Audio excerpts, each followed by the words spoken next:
Are you sick and tired of peaceful people being banned from so-called liberty events? How about liberty festivals that are more regulated than a government housing area? Now you can do something about it. The Michigan Peace and Liberty Coalition is proud to announce the 4th annual Midwest Peace and Liberty Fest. It will be held Friday, August 26th through Monday the 29th at the Circle Pine Center in Delton, Michigan, just outside of Kalamazoo. There will be canoeing, kayaking, hiking, fishing, swimming, presentations, discussions, and bacon. Lots of bacon. This event is both adult and family friendly, and best of all, no overbearing central planners. There will be free Freedom Fiends and Bipcot merch while supplies last. And don't forget the longer leashes for the Bow Wows and Woof Woofs. Round up your friends and family members and get them registered today at mplfest.org. That's Mike, Papa, Lima, fest.org. We dig up seeds of statism and replant new seeds of freedom. Seeds, yeah, we want seeds of different kind of seed. Seeds of liberty versus the seeds of the empire, which is really what the Constitution not even just the Constitution, the Articles of Confederation, the whole Declaration of Independence, all of that stuff is the seed to the empire that we have now. It is slavery, it's just a different name. A lot of people don't realize what it is, and when we bring these ideas to light and make people realize, that this government force is the problem. And to me, it's like I say, imagine you're an abolitionist in the 19th century, and these slave masters are giving you the same exact argument. Who's going to pick the cotton? Hey, Seeds of Liberty. Read the show's description, please. Fervently complete the course, report him to the infantry. Finish him, deconstruct the fallacy. Seasonal production means it seems to spawn a tragedy. Peep the action, please. A fraction of the allegory. Corollary cadences complaining on a sadder story. Menial, recently reading into the thesis here. Mirroring the people who completely fail to see it though. Seeing is believing, yes, the reason is appealing most. Reading enemies is just enables you to see it too. Menial, recently reading into the thesis here. Mirroring the people. Hello, everybody, and welcome to the Seeds of Liberty podcast. This is episode 72. As always, the Seeds of Liberty podcast is covered by the Bipcot No Government License. This allows reuse by anyone except governments and the agents thereof. You can find out more information about this at bipcot.org. So this week, we have Joe Allen joining us, who is one of the hosts of the Anarchy Roundtable podcast, and also is affiliated with the Michigan Peace and Liberty Coalition, which hosts the yearly Midwest Peace and Liberty Fest, which I am actually going to get to go to this year. I'm very excited about that. Joe, how you doing, man? Thanks for coming on the show. I am doing great. How are you? Well, been kind of busy, but, that's my life, so I'm good. It's good to have you here. And, of course, Dave is here. Hi, Dave. Hey, Jeremy, and what's up, Joe? Thanks for coming on, man. Oh, I'm glad to be here. I'm a big fan of your what I call liberty evangelizing. I don't really know other way to put it, but like you had a post, essentially a comment go viral on like a police officer's post or something, and it was one of the greatest comments I've ever read ever. I think, and I wouldn't be saying this if it wasn't like a 9,000 liked comment. I'm telling you, it was a monster. Oh, I think I remember that. Yeah, I remember it was on the we had it in the Google Volunteerism Squad. Something got posted. You went in there first post, and I guess just it got lit up. I'm telling you, it was the star of the post. Like everything else in the post was just a joke compared to how much action and attention that comment got. It had like 800 responses. It was nuts. I love it when that kind of thing happens. What happens is the police post some kind of statist stuff, like a picture of themselves with seized drugs or something, and then I'll go in there and post a comment and then share it in Google Volunteerism Squad and on my page and whatever, and then all of the anarchist voluntarist type people go in there and like it and post their own comments. But I don't remember exactly what I said, but this one resonated with people who Even when are I read it, I was like, wow. And we read this stuff all day. It's not like new to us when one of us pops off on one of these statist threads. It's like, oh yeah, I've seen Joe say that 1,000 times. No, like this one was like I don't think you're gonna top this one. I can't remember what it says. I'll go try to find it after this, but it was a great comment, man. People who were like hardcore statists liked it too, and I was baffled by that because I'm like, how? I would go to their pages and then I would see like the stuff that they had on their page. And I'm like, I don't understand why this person liked my post. You know what? I now. Well, it's because. Oh, I was gonna say I'm starting to remember that one that you're referring to too, and I've seen similar situations like that where the unexpected people are actually approving your message, and I think what it is, at least from what I can remember about that one, it's because you're not, unlike some of the anarchist voluntarists, and I am of course as guilty as this of anybody else. Instead of going in there and calling people names and just being vicious, you weren't necessarily attacking anyone. You were just being very honest, and it just you don't, when people, a lot of those people I think get caught off guard by that stuff because some of them, at least that I've come across, almost expect the nasty comments, the name calling, the condescending attitude from anarchists and people like that, who they believe are better than everybody else. Because unfortunately, a lot of the younger anarchists, the newer anarchists who are still in that angry anarchist phase, and like I said, I fall victim to this too, fall into that trap a lot of times, so I can't really blame them for thinking that. But when somebody like you comes along and puts out a well thought out comment that's not just bashing people over the head, it actually makes them think for a second. And they can actually, they can connect with it on a level that you can't get from just yelling at people and calling them stupid and calling them a statist and saying, saying all the things that we want to say to these people. It's kind of fun when you get into one of these conversations and somebody else is doing that to you. Like one time I was in one, and my profile picture was me in a Gap stretch T-shirt. And the person decided to make fun of how tight my T-shirt was as I was making these kinds of comments that I tend to make about philosophy of freedom, and then his response is to attack my T-shirt. And so rather than get angry about him attacking my T-shirt, I just point out, I just made a logical argument about this philosophy, and your response was to attack my T-shirt. Well, it's because that discussion is out of the realm of possibilities in a typical discussion of them.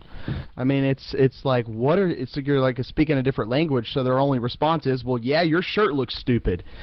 I mean, it truly is that. I mean, when you're not speaking someone's language, they're going to be a little uncomfortable and then fire back to try to protect their ego, and that's usually what it is, because he had either nothing to say or the comment like struck such a nerve that he felt like he needed to make you feel bad about it because you hurt his feelings.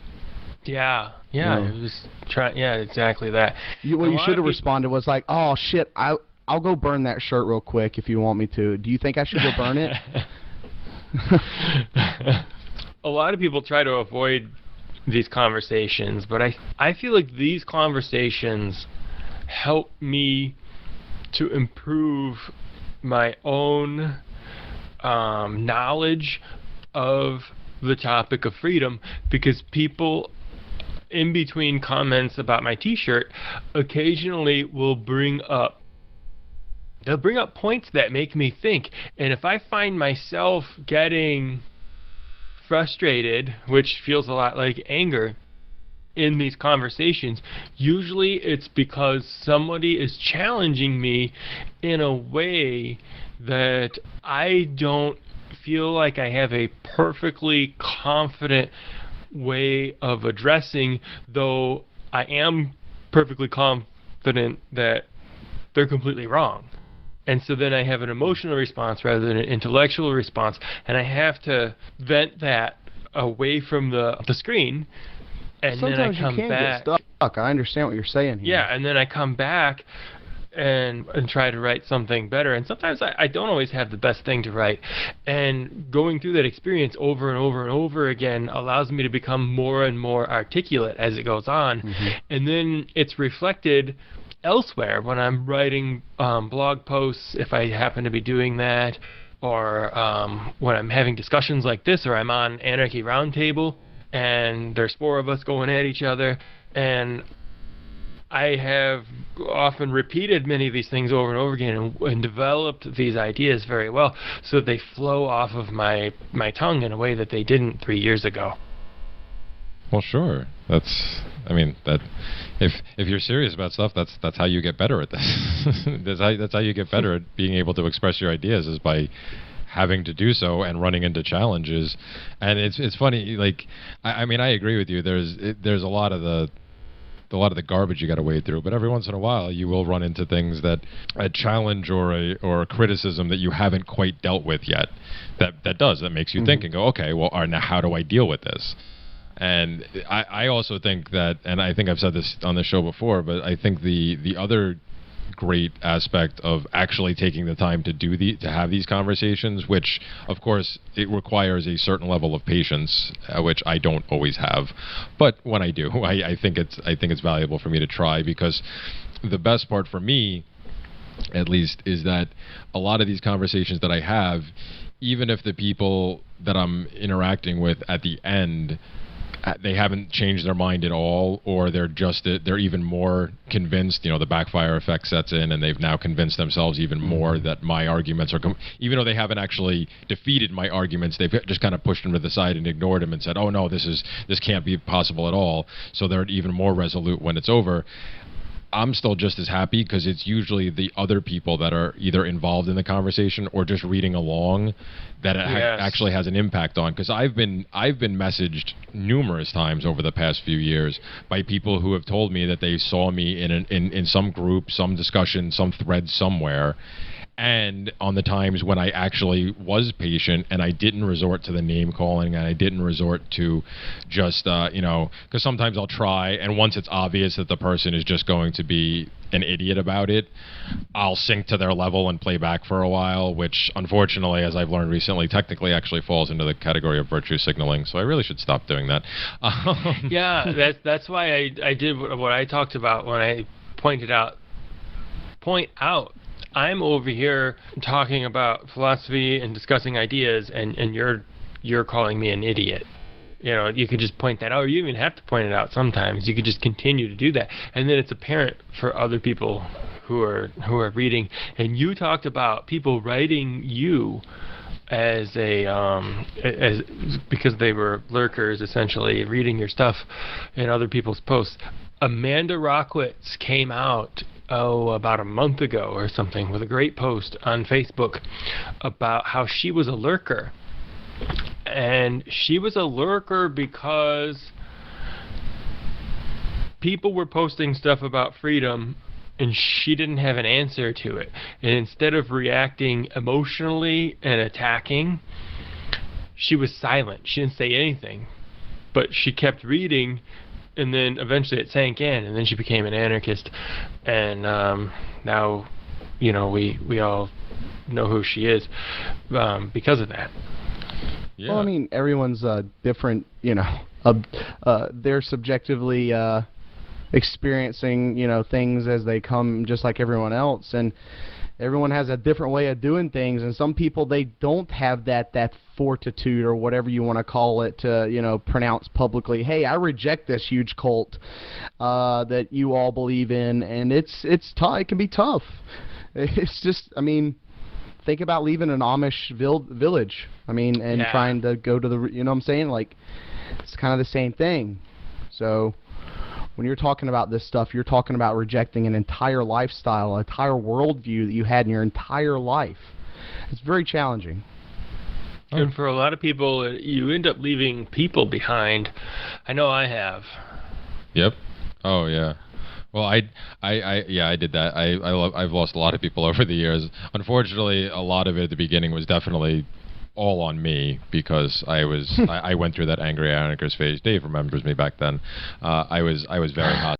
The Jeremy that I said I'm doing a podcast. Yeah, that was the beginning of my new gateway experience, where I was just a newly minted anarchist. Angsty. I had just given up on libertarianism, the Libertarian Party altogether after running for office, for a local office, and I was like, that's it, I'm done, and I was just pissed, and I shoved it, all the information I had, I kept shoving in people's faces and pissing a lot of people off. So I don't really blame a lot of them for not wanting to talk to me after that. But since then, I've also. But it's also this thing where you can't have everyone around you just wanting a mirror, right? Well, no, of course. Like you have to assert your individuality, and I think that's the problem, right? Because there's so much of this groupthink and stuff that comes into collectivism and statism that once you start thinking outside of that box, you can lose friends just because of that, because they want a mirror on their ideas. Well, sure. They don't want dissent. Oh no, of course there are people like that. I was taking response. I can't control what other people do or think. I was just taking in this situation. I was just taking responsibility for what I had to do with that, because there was definitely a better way I could have approached these people. But just like Joe was talking about before, with improving your art, basically improving your arguments by continuing to have them and continuing to get into new ones and get more ideas that challenge the ones that you already have. That's how you get better. The same way with this, after a while I started to learn, and I started to see where I went wrong, and I started to correct course, and now I obviously have a much different approach. I mean, I can still get just as hostile, and I can still get just as nasty when I want to, but I'm in complete control of that now. It's not a matter of me just flying off the handle at every little thing and saying to people, you're not listening to me, why don't you get this, here's the information, and you're just an idiot. No, I give them the information. If they don't want to take it, I may spar back and forth with them verbally a little bit, but it's not a matter of me actually trying to change their mind at that point, or even thinking I can, or even caring if I can. It's just a matter of... Do you have the mantra that I have in my head? This isn't for them. This isn't for them. Yeah. That's a lot of times. It's always it's for the lurkers. This is for the NSA agent. That happens to read this. This is for the friend that won't post or like any of your stuff, but sits there and agrees and looks forward to everything you're saying every day. They don't have the balls to say it. You do it for them. You don't do it for that person that's arguing with you. That's an important thing to keep in mind too, because it's something to think about. Once you have fully laid out your case and the conversation starts to go in circles, that's when you just walk away and let the other person have the last word, which is the hardest thing in the world to do. And I do it by not reading whatever their last word is, so that they can have it and the conversation ends once everything has been said. And I do that because I realize once a thread goes so long, lurkers are going to stop reading. Yeah. Mm-hmm. So I put my case out there, and once it's completely out there, I have everything. Once I've said everything I have to say, and I'm to the point where I'm repeating myself, that's when I back away from one of those conversations and leave it for people to read. And I don't try to convince the other person, because I know that I can't. That's an excellent tactic, and one I should try to employ more often, because you're absolutely right. There is, well, that's, I mean, what I was referring to with the backfire effect before. There's a point of no return with some of these people. Actually, a lot of them, even ones that could eventually be convinced of these ideas. At first, there's a lot of. Just think about any time you've been in an irrational state, and I think any person that admits themselves that they're a human being, they've been in irrational states throughout their life. When your cult of statism gets put up in front of your face like that, and your cog disc kicks in, you're not going to want to put up with, you're not going to change your mind. Irrationality is the only thing that's going through your head. So it is an important thing to put on those brakes. And it is hard to, you watch newer people that are learning this stuff, you watch them sit there and have these like 80 million comment things, and like, you accomplished nothing here. People quit reading months ago. Yeah, my favorite are the conversations about capitalism, where there's 3 different definitions of capitalism, and everybody's talking as if the other people should have the same definition that they have. That can pop off for sure. Yeah, I saw a comment thread go 800 threads long, all because there were 3 different definitions to a word. and people didn't recognize that. And I started throwing in after a while. I'm like, look, you guys are all using the word to mean different things. And it didn't help. They continued to argue. 90% of the people that say capitalism actually mean fascism. They don't really understand the difference between the two. Well, from what I understand, and I don't know this 100%, but actually the people who originally used the word capitalism, I mean, first, of course, they give it the basic definition of private ownership of the means of production, but they immediately applied a false derivative definition of basically crony capitalism. So the first people to use it used it to mean crony capitalism, and it was only later that people like Rothbard came along and said, wait a minute, if you have the private ownership of the means of production, it actually means something else. And I don't know if you know what I mean when I say a false derivative definition. I'll say I know vaguely. Would you like to enlighten us, the rest of our audience who may not? Okay. What I mean, the perfect example of a false derivative, in order to illustrate what I'm saying, is with the word anarchy, which we're all familiar with, the false derivative of that. You have a core definition to a word that is kind of its first definition, as with anarchy is without rulers. The false derivative is the nomenclatura of the word. Like whatever culture has warped the word into meaning. Right, but it does that but the reason I call it a derivative, and there could be true derivatives as well, but the reason I say the phrase false derivative is because they're saying that without rulers there would be chaos, and therefore they start using the word anarchy to mean chaos, skipping over the part about without rulers. Yeah. As a kind of a shortcut, and then eventually the word starts to mean chaos. I just don't understand what's so bad about chaos. And then, but yeah. Well, it depends on the kind of chaos. There's particularly they're talking about, violence. I know the feelsy people throwing bombs and stuff. That's not chaos. That's mayhem. Okay. Maybe they mean mayhem. Then the false derivative is mayhem. When you realize that's a good article title. When you realize that anarchy doesn't necessarily create mayhem, and you recognize the false derivative definition, that definition number 2 of mayhem is, then that definition begins to fall away. And that's why I don't try to shy away from the word anarchy, because I just call out that mayhem definition as a false derivative. A true derivative definition would be anarchy as a state of peace and prosperity. Well, I like that. But it never gets used that way, yeah. Oh, of course not. Well, that's essentially, in order to do that, I guess you got to stick as close to the etymology of these words as possible, right? I mean, in order to stay as true to the actual, the true derivative of the anarchon. So, well, yeah, exactly. So that's it's interesting. I knew I didn't know all that about what you were describing about capitalism and how they warped it right away. Maybe I overlooked that at some point because I knew they had been read Das Kapital. I never finished it. If you can stomach it. It's not a matter of stomaching it.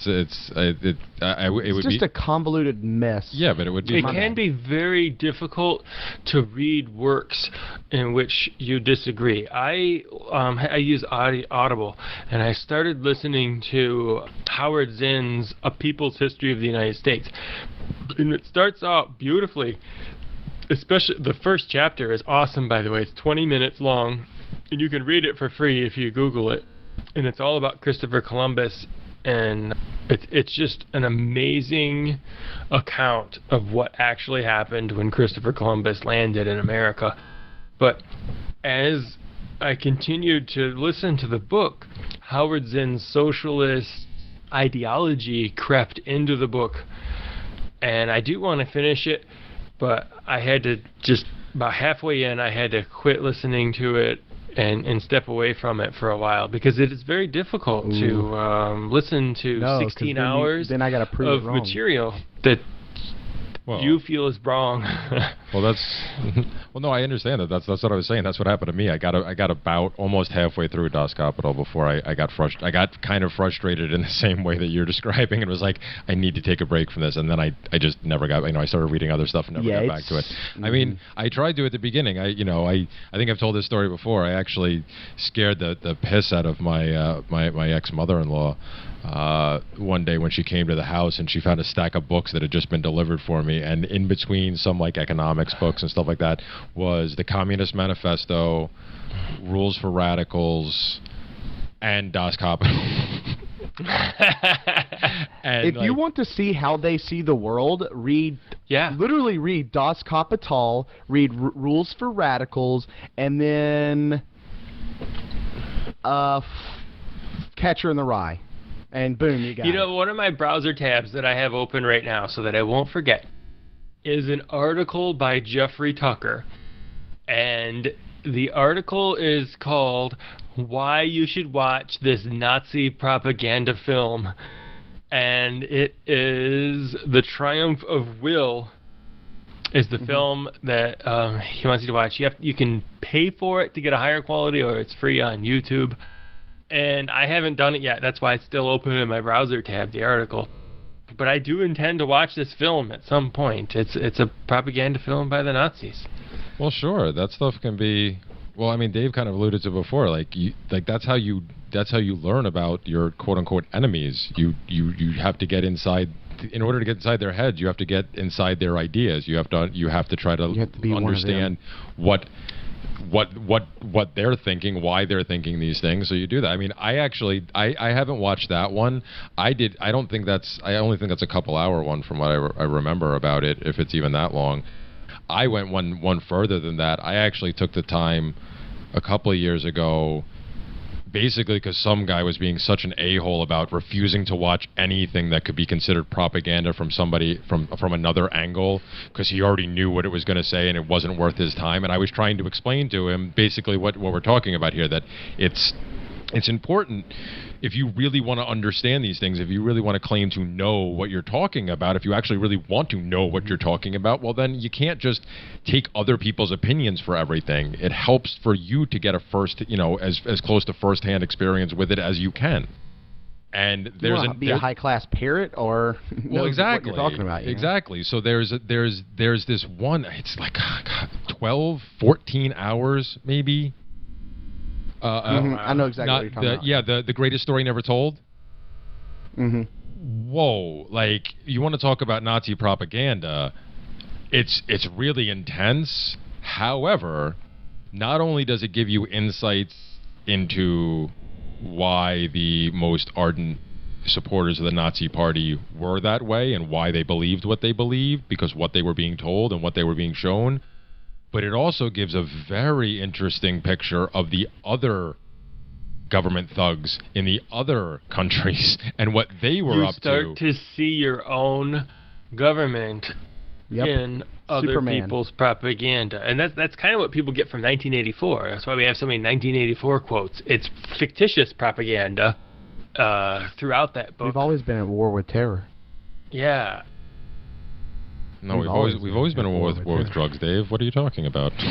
Oh yeah, we always been at war with drugs. No, the propaganda is nuts, but I have a weird lens that I look at World War II with, and it's as they say these days, fucked me up, fam. Just the whole thing seems like a goddamn fraud to me, because when you look at a lot of people, it's a fraud. Think about it. The Fed gave $30 billion to the Nazis so they could build up Germany and start their war machine. And then Hitler goes AWOL essentially on the whole Fed plan to essentially make a European superstate. That's what they wanted. They wanted two superstates. They wanted the United States superstate, and then they wanted Germany superstate. And Hitler was like, I kind of want to run this whole thing. And the people in control were like, we got to shut you down now. And then America was the good guys. Yeah. So the whole thing is a fraud to me. Every time I think about or hear about or talk about the World War II, I drift to a different plane of thought into how did they they fund the entire Nazi party, put the engines in the Jeep, give the jet fuel for the things, and no one bats an eye? No one at the American factories making the Jeep parts that were sending them over there were protesting. Nothing. Because Everybody just rah, row your boat. No, because they had no idea. Wasn't Ford heavily involved? No idea. Yeah. Well, yeah, but that's the thing. No idea. Well, of course they had no idea. They don't have to know. People in those type of positions, they're just there to work. They're not there to know where everything's going or what's like. That's the great, just like the people, when people talk about conspiracy theories and they say, oh, the whole, oh, you could never keep a secret that big. There's no way. Like that's a defense a lot of people automatically put to any possible conspiracy theory. Oh, there's no way. Okay, the Manhattan Project. It was broken up into pieces. Approximately, I think, somewhere in the neighborhood of 1 million people in total worked on that project in different capacities, and 96+% of them had no fucking clue what they were doing till years later, if at all ever. One of the greatest stories I ever saw about that was this woman who was making some part in the process and working in some plant somewhere in America, had no idea. She was just working at the factory that she was working at, and would have never known, except I think it was like 35, 40 years later, she stumbled across a picture of herself in connection with the Manhattan Project. And was like, what the heck? And then found out, oh my God, I was part of helping build these bombs. So like the notion that these secrets could not be kept, bullshit. Because there's so many useful pawns in these projects that people have no idea, because they're all they're concerned about is taking care of themselves, doing their job. Kids. Yeah, exactly. They're concerned with their life, and as years go by and things get tougher and tougher to deal with because of more government regulations, taxes, the inflation tax, all the extra bullshit that just makes people so beaten down that they can't focus on anything else but what's immediately in front of them. It's so much easier to take advantage of people in those situations. So there's things going on to this day that people have no idea about, and they're probably participating in it and have no idea about it, because that's how the powers that be work. That's how they've always operated, because it's the most efficient way to do things. Look at how many people complicitly comply with status demands. Well, the reality is until about a month or two ago, I was even participating in it, because I work for a real estate firm. And when I interviewed at this firm, I had no idea. I didn't find out until months after I started working there. But one of the buildings that the firm that I work for, what our firm does is we find underutilized buildings that have lots of vacant space or are completely vacant, and buy them, then find tenants to put in the buildings, which greatly increases their value. And then there's some development that happens there, and then eventually they end up being sold. One of the buildings that the company owned when I started working there is a building in Warren, Michigan, and about half of the building was leased to Oshkosh Defense. So this is a tenant that's paying money to the company that I work for, and is effectively paying a portion of my salary. And I didn't even know for a few months after I started working for this company, because all I do is accounting work. Well, sure. And how would you know unless you either stumble across it or intentionally go digging? Yeah, and I mean, eventually, it comes out because it's a small firm, and we eventually learn who our tenants are, but I didn't know at first. Well, sure. But again, that's how, like I said, that's kind of how that's how the whole system works. Yeah. That's how it's so whitewash. successful. Yeah, they whitewash everybody. Everybody. Yeah, and so that building has been sold, so we no longer have any defense contractors in any of our buildings, but we do have, we do property management for government buildings that we previously owned and sold, but none of them are military. So let's talk about this Midwest peace and liberty stuff. Yeah, The Midwest Peace and Liberty Fest, it can sound a little confusing because the Michigan Peace and Liberty Coalition, which is an active group year-round, hosts once a year the Midwest Peace and Liberty Fest. This year it's next week, or I don't know when you're going to air this. It's August 26th through the 29th.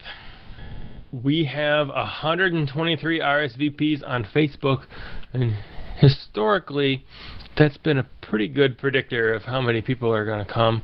We may actually get more. We usually tend to get actually more than who RSVP on Facebook, I think, because people bring their whole families and friends and people who don't RSVP, actually. So it's a little unusual in that sense. This is our 4th annual event. It is at the Circle Pine Center in Dalton, Michigan. If you've never had an opportunity to come and spend time with people who think like you do, this is a rush. And this was the first time that I had experienced so many people like this is at the first one. I've been to all 3 of them so far. And we're going to camp out. There are cabins for rent if you don't want to camp. We have rented a pavilion, which is a pretty good sized building with amplified audio, and we have a number of talks lined up for the fest. Let me just give you a couple of a sample of some of the things that we have people are talking about. We have CJ from the Dangerous History podcast coming out, and he's going to talk about radical abolitionism and its connections to anarchy. Awesome. Yeah, that'd be fun. I am psyched. I got to hang out with Prof. CJ and see his talk at PorkFest this year. So I'm definitely excited for that. He's a cool dude. He really is. He's fun to sit around and talk with too. And we so have back from what I've noticed. Yeah. We have Jacques Vest. He's gonna. I don't know if you guys. He's not as. Yeah, I don't know the name. You know, as that's where I was going with this. You might not know the name. Jacques is a guy. He's pursuing a PhD in history, and he's gonna talk about spreading anarchy through the arts. Ooh, interesting. And and the power behind that. Let's see what else we have. We have Jamin Baconic. Are you familiar with the Baconics? Yes, Jamin and Karen. Yes. Right? Yes. Yeah. Yes. They're coming out, and Jamin's going to talk about escape permaculture, a counter-economic strategy that is incompatible with state reformation. Ooh. That sounds very interesting. I'm gonna want to watch a video on that. I'm so excited now because now I get to meet them and I get to hear that. That's actually a very interesting talk for me to listen to right now because I just recently made the decision that I'm going to be finally getting out of New York, hopefully within the next year.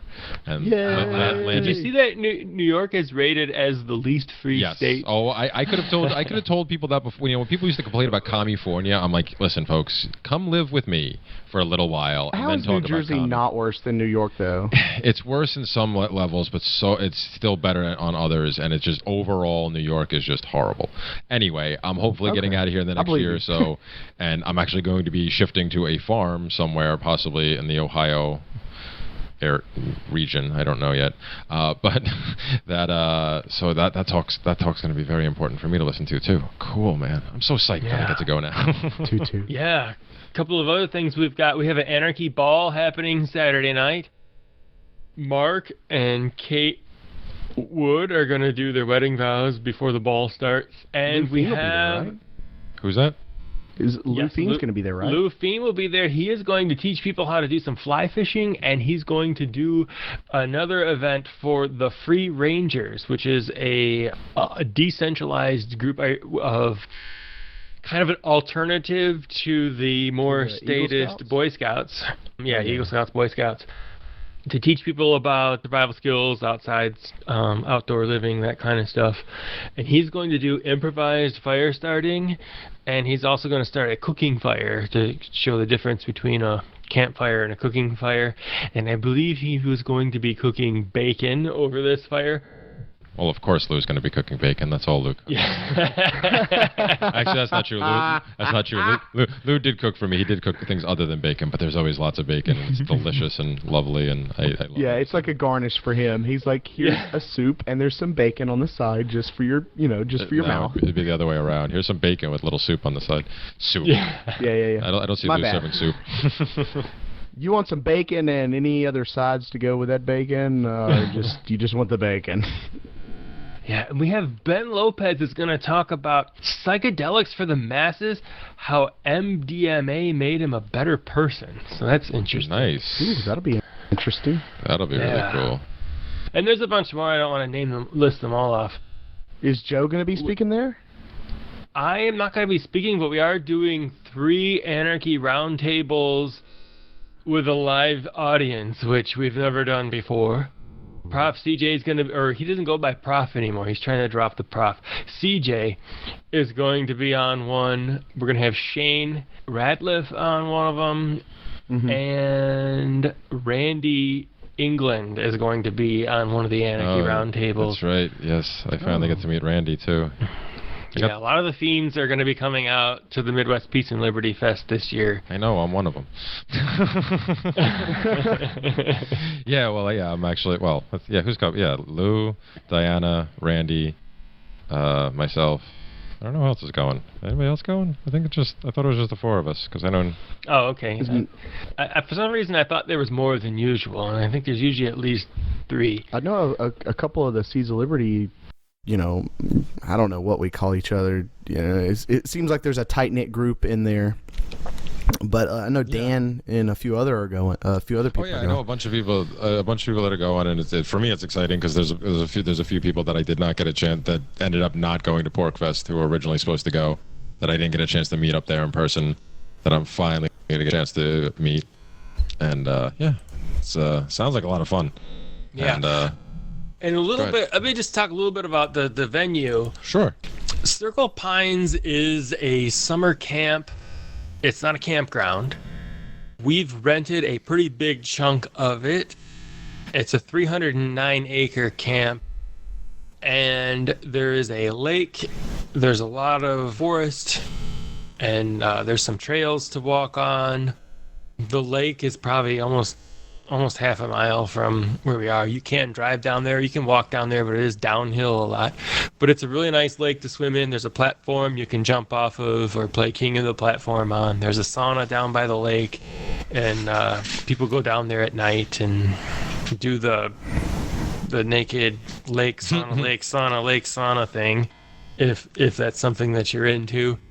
And then, of course, we have a big bonfire, and some people have fires at their own campsites. But it's a great venue. There are no state scrutinizers walking around and telling us that they can hear us on the other side of the lake, like we had at the first fest. That's always fun. Yeah, the first fest we actually had at a government-owned facility, which is kind of ironic, but it was available, and we rented it, and we had the DNR walking around, and we're like, we have to find a private facility, and we found Circle Pines, and it's been so much nicer. There's no scrutinizing of our behavior. I guess some people got harassed at the first fest about the potential of one of the DNR people thought they smelled pot somewhere and was wondering where that smell could have been coming from. We have not had that issue at all at Circle Pines. Nobody's asked about anything like that. So yeah, it's a laid back environment and it's a great time. Well, Jeremy, that's all Jeremy needed to hear. Well, yeah, that nobody's going to bother me for cannabis smoke and that it's laid back. Yes, absolutely. Well, see, that's smaller things like that are actually my speed anyway. I mean, I just went up to Porkfest this year for the first time just because I finally had an opportunity to do it, and I was like, all right, I might as well do it once. And all the other people who had been there a bunch of times were complaining about it, saying how much smaller it was, how much less fun it was. I was like, I'm fine with it. If there was more people than this, I might have been totally freaked out. So, Do you have agoraphobia? No, I prefer to be in smaller crowds, especially when I'm trying to relax and do different types of because I don't like to be in anything that can be referred to as a people. Well, if you just look over and was like, "That's a lot of people," I'm usually not going to be in that area. Well, one thing too about Circle Pines, because it is so big and because there are trees, we're kind of grouped in like different areas. We have 3 different areas where people stay. You have the cabins, and then you have the orchard, and then you have the area where the campfire is. Actually, there's a map on the website. It's mplfest.org. There's a map of the grounds there, and you can kind of get an idea of how big it is. I know Mandy and a bunch of people went up there last year, had a blast, man. So I personally have heard no one say anything bad about this. And the fact that you're not willing to make the drive, I think you're just airfare is really cheap. I bet somebody could pick you up from the Grand Rapids airport. Dave's not flying. No, I'm not flying. I don't know what they would. No, I'm not flying. I'm good. Hey, we had Kimberly Rodriguez come out for Anarchy Roundtable, and she wore an Anarchy shirt through the TSA.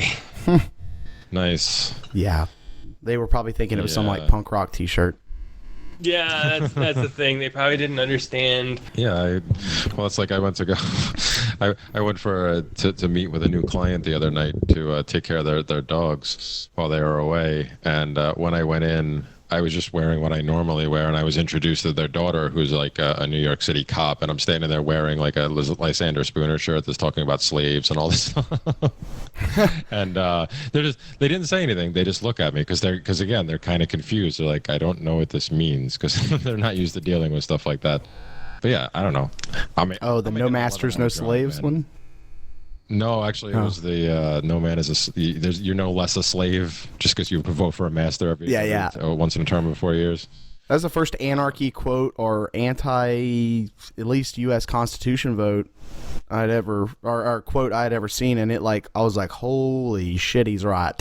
The minute I read it, I was like, damn it. Yeah, well, and I think most statists, they go, yeah, well, what are you gonna do? That's their attitude, though. Like, that's 90% of their attitude. Is like, yeah, well, what are you going to do? It's like, I can't do nothing about this. That's their attitude. Yeah, I guess. You can do stuff. You can start up the Midwest Peace and Liberty Festival, and you can have a bunch of anarchists and go there and have speakers and then spread the message of liberty and strive for a free society. It's pretty simple stuff here, folks. Yeah, I think that's the biggest hurdle we have is not convincing people that the state is evil, but convincing them that it's not inevitable. Yeah, I would totally agree. I mean, I had a great example of that today. I have a friend of mine who actually was there at the very beginning of my journey from a totally confused individual to libertarianism to anarchism. And I was put in touch with her because she was a member of the local Libertarian Party. And as I got to know her over a couple of years, she was getting closer and closer to giving up on everything and realizing that, voluntarism, anarchism is just preferable, and that it's the state isn't going to change, and it's not inevitable. And she gave up on politics and then moved to Florida and has since reverted. And I'm finding more and more of these people now that were like either really, really close or claim to be all the way there and are now the quote unquote libertarians for Trump, which there's some anarchists that they want the ring, man. People that have I don't know, that either they never really believed it, or they feel like they're cheering on Frodo. It's one of those two things. I guess. I have no idea. Some people view the path to freedom in 2 different ways, I think, sometimes. Some people are comfortable with taking any step at all towards freedom, no matter how minute. And so some of these people, I think, mistakenly get on the Anarchists for Trump bandwagon because they believe a friend of my enemy is an enemy of my, Yeah, or like he's a step closer to freedom. Like he might overturn something, or he's a smaller step towards worseness. If that's a word. He's now. he's a smaller step towards more tyranny than the other possibility is. So they feel like they're making the lesser evil. So they feel like they're making themselves The preferable form of slavery. Yeah, the other guy in the Jones plantation. Exactly. So, Vote Trump. He's the more preferable form of slavery. Yeah, so they'll promote him or vote for him, and I don't actually. I take the other view that small steps towards freedom are actually counterproductive. The more comfortable the state is, the less irritated people are going to be at the state, and the less motivated they're going to be to find a solution to the problem that is the state.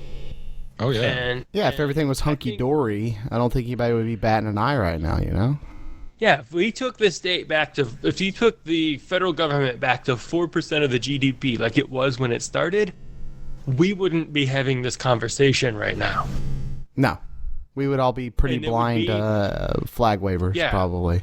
Right, and it would be the seed that is planted and waiting to grow into what it is now. And I don't want the seed to exist. I want to get rid of the seed. I want to exterminate the seed so that it cannot grow back. And I recognize that... Well, you kind of go against everything here we do at the Seeds of Liberty, man. we dig up seeds of statism and replant new seeds of freedom. Seeds, we want seeds of different kind of seed. Seeds of liberty versus the seeds of the empire, which is really what the Constitution not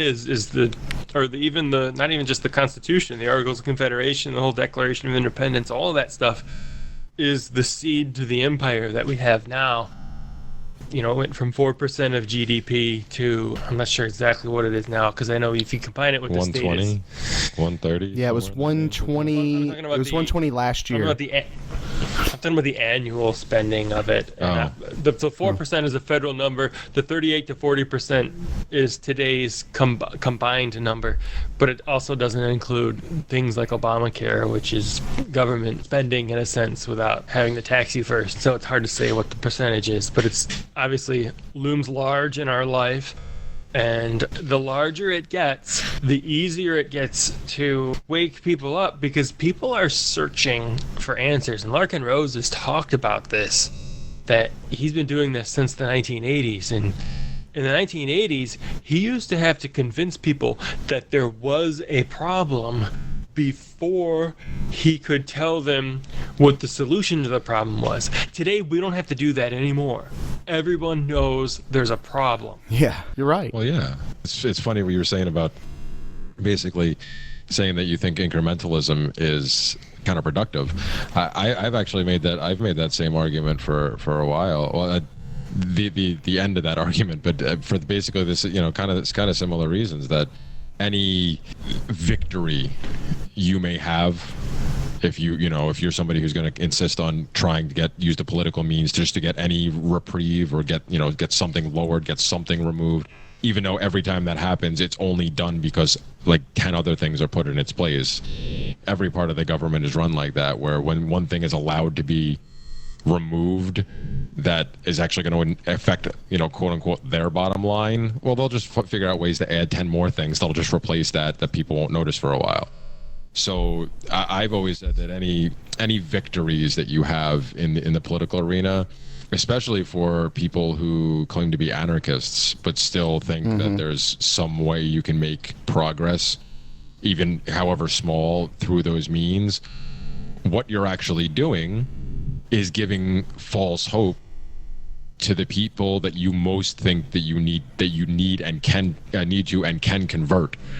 Usually most people tend to think more like the conservatives and stuff like that are easier, or at least more people on the right tend to be easier to convert than people on the left.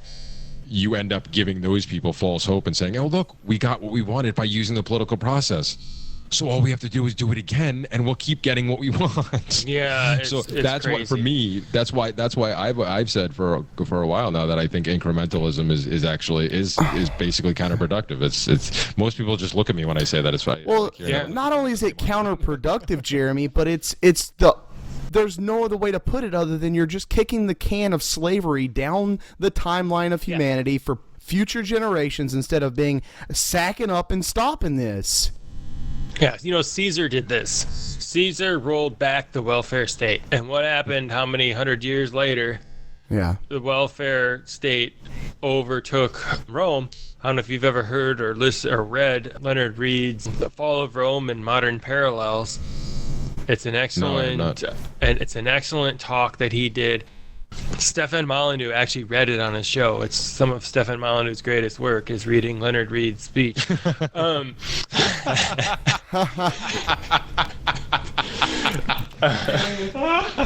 That's that was a good one, Joe.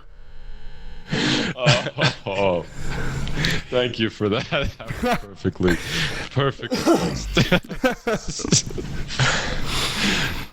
Continue, please. I actually like the Stefan version because the speech was actually written in the 70s and then he updated it later. And it's just interesting how it's all so true. Everything that he said 40 years ago is so true, and you can see some of it playing out today.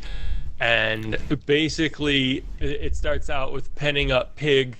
This guy claims he can pen up the pigs in the woods, and everybody thinks he's crazy. He starts throwing corn down, and he builds up a fence slowly around, and he puts a trapdoor in it, and then the pigs walk through the trapdoor, and then they're stuck.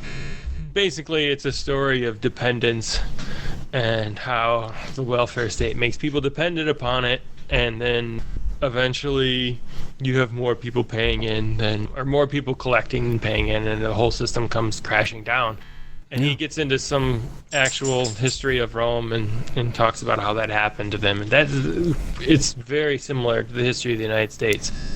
Well, mainly my main objection to all of Rome falling and everything, I think, is an empire is built upon growing, ever growing, and Rome stalled. It sputtered out. It quit growing, and once the empire has no use, because the empire's only use is to keep growing, it dies. It can't stagnate. An empire cannot stagnate. So it has to either own the whole world and then collapse on its weight, or it gets to a stagnant point and collapses.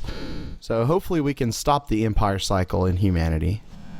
Yeah, well, because eventually, too, if it's not growing and growing, the people grow tired of the empire, too, and they begin to resist, kind of as the Soviet Union. The people in the Soviet Union did not like the Soviet Union because their life sucked. And all that happened with people think the Soviet Union collapsed. It didn't. It got weak. And the moment it got weak, and the signal was some of their satellite states did things that, I don't remember specifically, but they did things that normally they would have been severely punished for. But the Central Soviet government didn't punish them because they were running out of money and power to keep all of their satellite states in line. Once that happened, the people within the Soviet Union smelled weakness on the state, and they refused to participate. And when that started happening, then Boris Yeltsin came along and kind of gave them, something else to be loyal to, and that's what brought down the Soviet Union. And I look to that as an example of what we could do as anarchists. And instead of having a Boris Yeltsin type figure, we have the philosophy of anarchy as something else to guide us. And we can bring down the state without a shot fired by following this philosophy instead of following the state. Oh, absolutely. Man, you're so resonating with me tonight, because this is also something I preach all the time. When you come across anybody who talks about whether they're openly advocating for or they think the only possible way that anything could change is through some violent revolution, I say no. That's not. You don't need, like you said, without firing a shot. It goes back to that. One of the most basic memes. The people don't know their own power, because the story about this. I knew that story. What you were describing about the fall of the Soviet Union, but I guess I never made the connection there. That's actually a perfect example of this, because it's what I talk about all the time. When I tell people to vacate the state, vacate the idea of this authority without consent.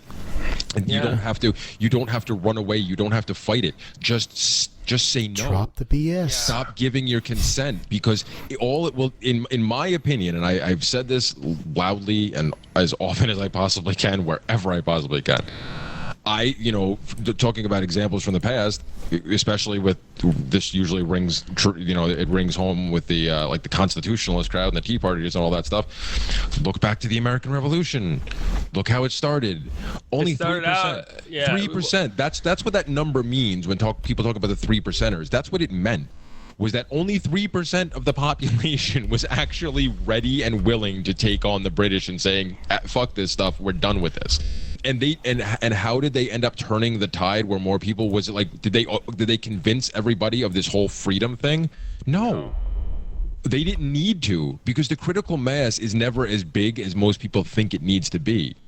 You only need a small percentage that are, what is it? Who is it? Is it a Madison quote or whatever? The small tireless minority. 10. Of any given population, all you need is 10% of it to be behind an idea at a religious level of commitment, and it will eventually change the culture.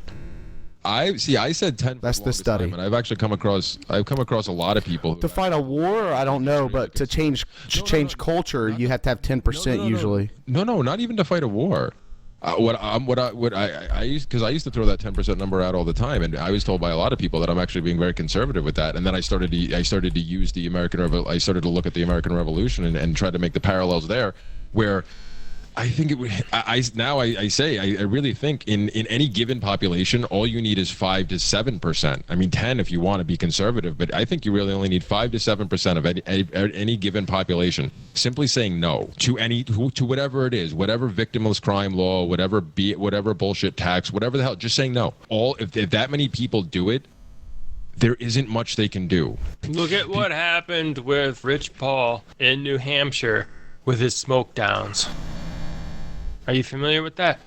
I know a little bit about him. Yeah, we had him on the Anarchy Roundtable show. He came on and he talked about, they went into like the central square of the city in Keene and had a marijuana party every, I think it was once a week or something, right out in outside in front of everybody in the most visible place in the whole city.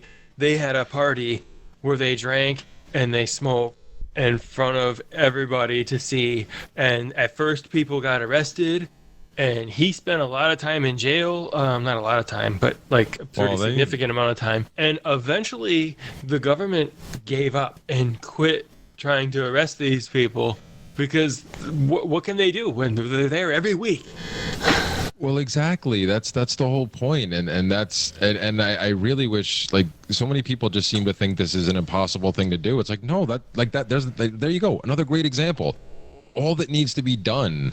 You don't have to fight these people head on. I mean, and yes, are there going to be some quote unquote casualties at the beginning? Sure. But again, I pull from some historical stuff, and one of my favorite quotes is that one by Mark Twain about the beginning of change. The patriot is a scarce man and honest and scorned and whatever. I can't remember the rest of it right now. But it's true. It's like if you want to do, if you really want to see these changes that you talk about, well, there's ways to do this right now, and even if you go with the 10% number. Even if you say that you need 10% of any given population to make these type of things happen, okay, great. How much less is that percentage than what is needed to do anything through the political process? Oh God! Act of Congress. Why do you think the words? People want to talk about incrementalism and what's we have to do it this way because you can't just make these sweeping changes. Well, no, you can make them in this way, and it takes less time, less effort, less money. Why would you not try this option first? Why would you continue to take the one that is assuredly going to get you, if you're lucky, half of what you want and 5 times as much as you didn't want, no matter what you do. So I wholeheartedly agree with you. I think it's that type of mentality and not just saying no. Just say no. I do it all the time. It's non-compliance. It's the difference between civil disobedience and non-compliance, which I actually had a long drawn-out argument with our friend Jerry won. About because this civil topic. disobedience is about getting attention, and non-compliance is just about you want to just live your life, so you're just going to say no. So, yeah, that's part of it, but also civil disobedience, as it's defined actually in most dictionaries and sources, is an acceptance of the laws in general and the system in general. You're just rebelling against this one act, whereas non-compliance is a rejection of the system as a whole. And that is why you're defying this act, because it's not a matter of you believe in the system and this is how you think you can affect change. No, yeah, that makes sense. You're rejecting the system on its face and only following laws, regulations, whatever that that have nothing to do with you not violating the person or property of another individual, or any of the ones that will land me almost directly on a slab somewhere. Yeah. You know, I'm not stupid enough where I blatantly do things that are going to put me in the situation where a cop's gonna have his gun trained on me right away.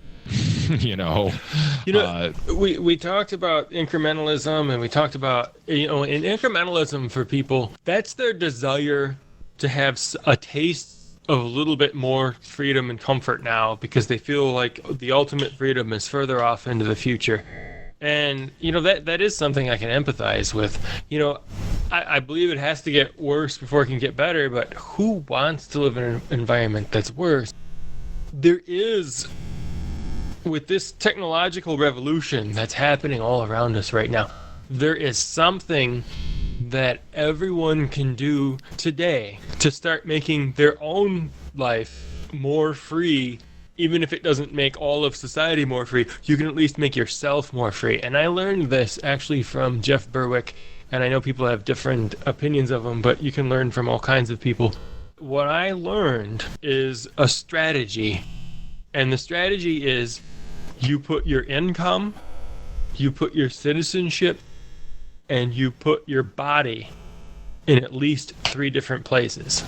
And this is possible today with the gig economy, the online economy, affiliate marketing, and all of the things. There's Fiverr, there's freelance.com, and all of these remote work and business opportunities. There's, what's the name of that app? I think it's Zappable.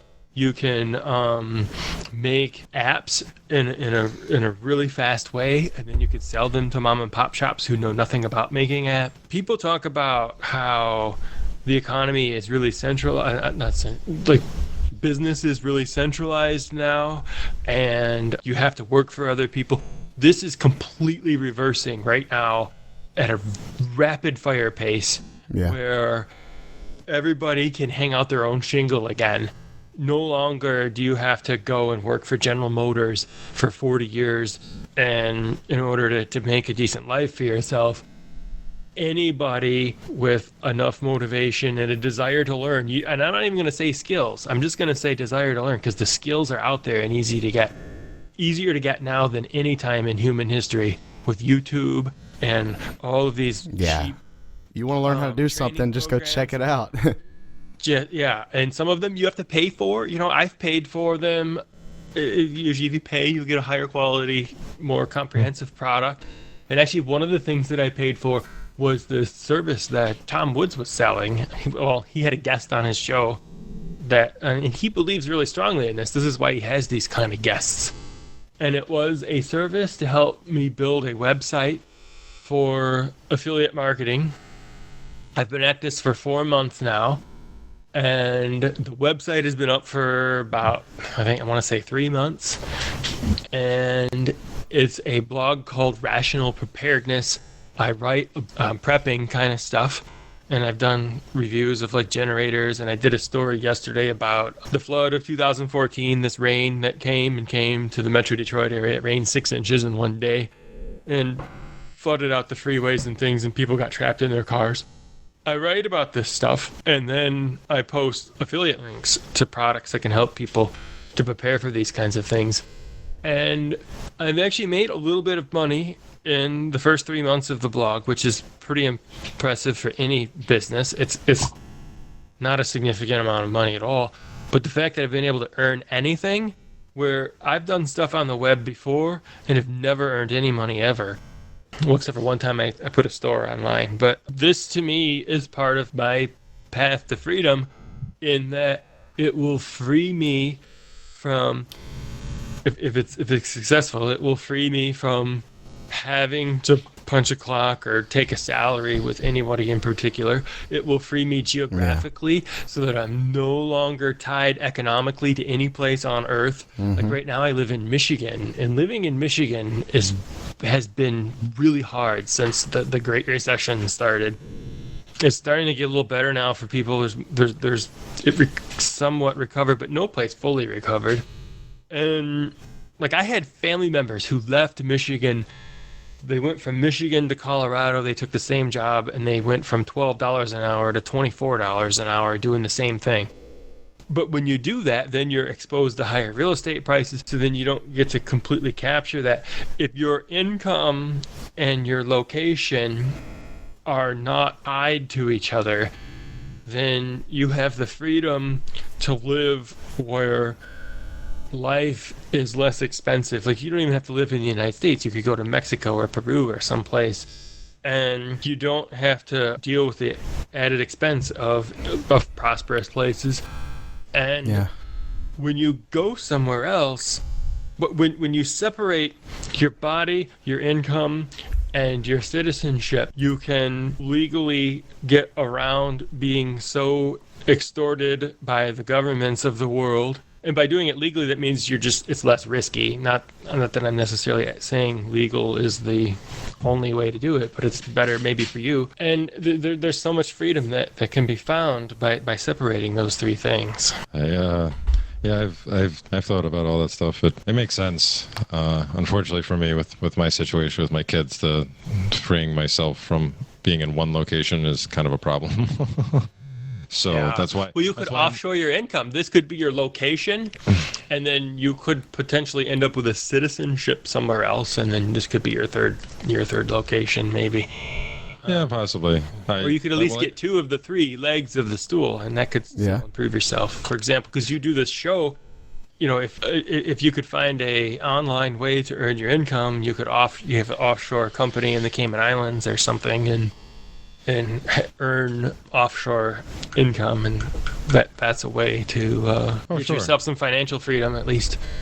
Yeah, like I said, I was just because I have to be tied to one location. I was just thinking, that's why I'm gonna do the farm thing for now.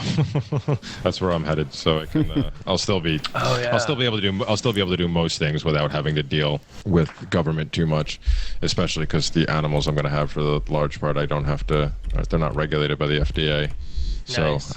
I don't have to, it's either bison or reindeer. It's not decided yet. Neither of those are regulated. Or they're not. Well, it hasn't been decided. Well, yeah, but aren't they regulated by the DNR though? I'm not sure. But the FDA is the bigger issue for me. So I will. In Michigan, we had a big issue with pork farmer up north. Why is his name slipping my mind? Mark. Mark Baker. Baker's Acres. Yeah, he had multiple different government agencies teaming up against him. It was initially the DNR, but eventually. What was he doing? I think he was growing hairy pigs. Yeah, he had a special breed that people were ticked off that he was selling, and why? They had him shut down. I think, that is an excellent question, Dave. Huh. Why? And I think if we can answer that question, that would explain why there was more than one government agency. And the answer to why, we can only speculate. We can't know, but it has to be some interested party was interested in shutting down his pork production. Somebody with more money than him persuaded the right people. That's all that was. Yeah, could have been the pork industry. That's the one with the motive that I can think of. I can't say definitively, but if I'm going to make up a story that makes sense, I would say it's the pork industry, because you had the DNR going after him at first for a long time, and there were lawsuits and all of this stuff, and he won his lawsuit with the DNR, and then he starts selling pork to these restaurants, and then the restaurants are getting inspected, and they find, here was one of the things that happened. They had open pork in their refrigerator. It was open because they opened the packages and they were getting ready to prepare it. Yeah. And the I don't know if that's the FDA. Who inspects the restaurants? Is that the FDA? Your local health department. Yeah, whoever it was that comes in and does the inspections of the restaurant. The state health department. And took all of the Mark Baker pork out of these restaurants because they had opened it and put it in their refrigerator in order to cook it in a short time later. So this is the kind of stuff that he's faced from more than one different agency. People, they think socialism is for the people. They think collectivization is for the people. That this huge arbitrary enforcement thing called government is always going to help the little people. It's always going to protect the smallest person, the individual. But it's always protecting the person with the most money. And I think everyone that just heard that is probably just shaking their head yes, whether they want to accept that or not, because if you just look at society and just see who has the money, like I've said it before, Bill Gates could kill somebody like on camera and probably get away with it. So yeah, I've said that about Hillary Clinton. Yeah. I said that Hillary Clinton could go to one of her speeches with an AK-47 and just start popping people off in the crowd, and she would still get elected president. I don't know if I go that far. It's an exaggeration, but I mean, it speaks to the point. Yeah. Of course. Well, yeah. Well, power is. It's funny because that actually reminds me of a conversation Prof. CJ, I had with him a couple of weeks ago about the power elite and how it's not always necessarily richest people. It's just the power doesn't necessarily go with all the money, because there's plenty of those people with all the money that are actually just kind of useful idiots for the actual people who have the real power. Yeah. Yeah, I don't know. I kind of agree with you about Hillary, though. I think she could pretty much do anything, and because obviously, I mean, there's a trail of bodies behind her. And I mean, I don't know. A part of me hopes she gets stopped. I think she will. They proved that Bernie, no better, but whatever, would have won by a landslide if not for voter fraud, because they came out through WikiLeaks. Oh yeah. Yo, she had one person in line for something for Cleveland like yesterday. Like Cleveland, she had one person in line. I actually have this theory about why it's better to have a Democrat this particular presidency than a Republican. Ooh. And that's because we are 8 years out from the previous recession, and it is highly likely that the next recession will happen during the next presidential term. And for whatever reason, most of the recent recessions have happened while a Republican is in office. And Republicans have this myth of being for the free market. And so people, for whatever stupid reason, believe that while Republicans are in the presidency, in that office, we have free markets. And when Democrats are in office, we have this like socialist utopia kind of thing. Like, I don't know why they think the law miraculously changes depending on who's They're easily led. But they believe this, and that's all that matters for this point. So people believe that when a Republican is in office, it's bad for the economy, essentially because freedom is bad for the economy. And when a Democrat is in office, it's good for the economy because everything that goes against freedom is good for the economy. A lot of people they haven't quite worded it that way, but in their mind, they believe that. I've been in many discussions with people about this whole notion of Republicans cause recessions and Democrats cause prosperity. And I would like to see the Democratic Party wholly and completely own a recession so that we can squash that in these people's minds and activate their cognitive dissonance. Sure. I think whoever's going to be president coming up, it doesn't matter quite too much. I mean, right. No, the exactly. snowball effect on the debt is at full steam ahead. It doesn't matter who is steering the ship at this point. The course is set, the tracks are laid. Exactly. That's part of what I'm getting at. The tracks are laid, so it doesn't matter who's in office. What's going to happen let Kilgore is going go ahead. to happen. So put the Democrat in so that when it happens, these people who believe that the more socialist mindset, the democratic system causes prosperity, will have that idea interrupted, and they won't be able to make that argument anymore. Well, that's something you can't control. I mean, it's good wishing. No, maybe it's a good angle. Well, no, I could see that angle. I could see that how hopeful. Well, it just because obviously not enough people were disenfranchised by Bernie. I mean, they seem to be outwardly upset about Bernie, but they're still not like jumping ship. They're not in the streets yet. Yeah, so I can see that point. I actually, I've said all along I don't think it matters for exactly the same reasons that everything's already in motion. No matter how many people want to think Trump is still like somewhat of an outsider, it's like no, he was still allowed to get this far because they know they can control him just like they control anybody else.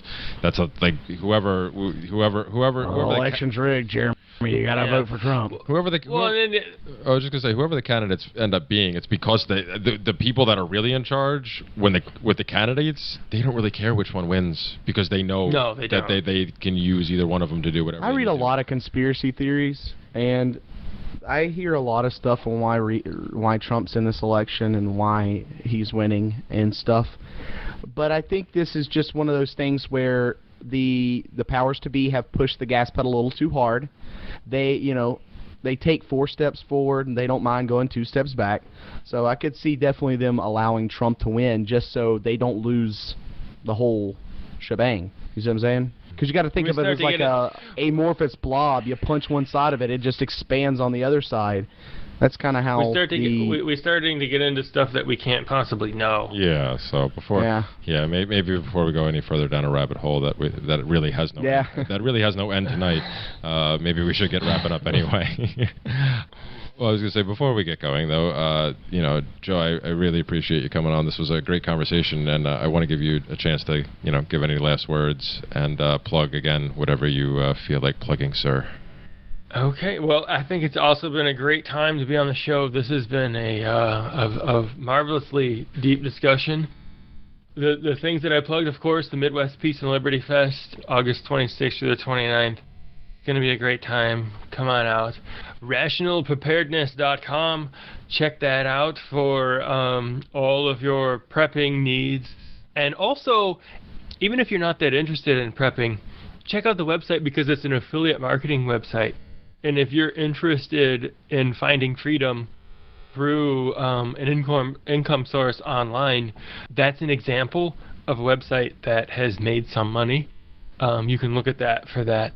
And then the other project that I'm into is Anarchy Roundtable, which is hosted by freedomtalkmedia.com. That's where we have 3 hosts, actually. You mentioned that I'm a host, but there's actually 3 of us. There's myself, there's Danny Javier, and Michael Somzensky. We are the hosts of the show, and we usually have on 1 to 2 guests just about every week. And we toast to freedom, and we have a great friendly discussion about all topics, liberty, and we have a great time. And it's a little different than this because when you're sitting around a table in front of a camera all together, we tend to talk over each other, and that's always a struggle. But we have a great time doing that, and I recommend everyone check it out. We're and you can subscribe on you can go to the website by email, YouTube, Stitcher, iTunes. We're easy to find. Search us out. Cool. Well, we'll definitely put all that stuff in the show notes. And Dave, anything before we get going? I just wanted to say thank you to all of our Patreon subscribers, everyone that's given us $1 a month. You're really helping us a little bit more subscribers, and we'll be able to up our hosting, abilities, and maybe get another show on here so we can have 5 shows a week. But I wanted to read a quote before I got off tonight. If you hear this tonight, or any night whenever you hear this, I want you to think about this quote here. It's, every national border marks the place where 2 gangs of bandits got too exhausted to kill each other anymore and signed a treaty. Patriotism is the delusion that one of these gangs of bandits is better than all the others. That's all I got for tonight, boys. Absolutely. That sounds like a toastable event if we were sitting around a table with drinks. I second that emotion. That is a good one. I do like that one. All right. Well, so again, this has been a great conversation, Joe. Thank you again. Like I said, I'll put all the stuff that Joe's up to, and definitely if you have the opportunity, because this will air this Monday, if you have the opportunity to make it up to Michigan next weekend, do so, because we're going to have some fun. All right, so this has been the Seeds of Liberty podcast. All of our information can be found at theseedsofliberty.com, and we'll catch you next time. Peace. Peace. Peace.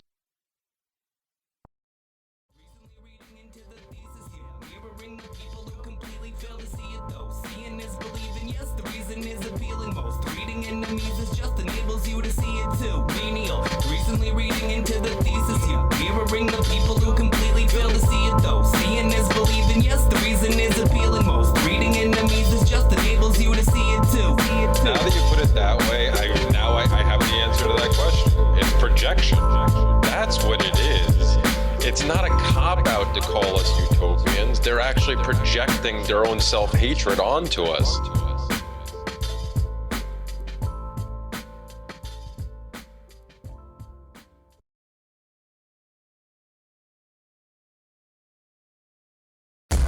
Hi, have you heard about Bitcoin? Not Bitcoin, but Bipcoin. Bravo, India, Papa, Coin. Bipcoin is a new cryptocurrency that you can start mining today for free on ordinary computers. Unlike most altcoins, Bipcoin is not a clone of Bitcoin. Bipcoin is based on entirely new, more recent, and better code called CryptoNote. So unlike Bitcoin, Bipcoin has truly untraceable transactions, does not require specialized mining rigs, and has adaptive limits. Plus, Bipcoin is the only cryptocurrency covered by the BIPCOT No Government License. This allows use and reuse by anyone except governments and government agents. If you're still kicking yourself in the head for not getting in on the ground floor of Bitcoin, start mining, using, and trading Bipcoin today. Not a guarantee. Mining Bipcoin costs you nothing but the electricity to run your computer. And we already take Bipcoin for stickers and buttons. Go to bipcoin.org. That's bipcoin.org. Once again, that's Bravo, India, Papa, coin.org. Are you sick of government lackeys who say you didn't build that? Are you tired of elitists who think you need a government permission slip for everything? Everything you do is an A to B conversation, and the government should see their way out of it. Create true free markets by adopting the BIPCOT No Government License. The BIPCOT No Gov license allows use or modification of any product, service, or software except by governments or government agents. Go to bipcot.org. That's Bravo, India, Papa, Charlie, Oscar, Tango.org.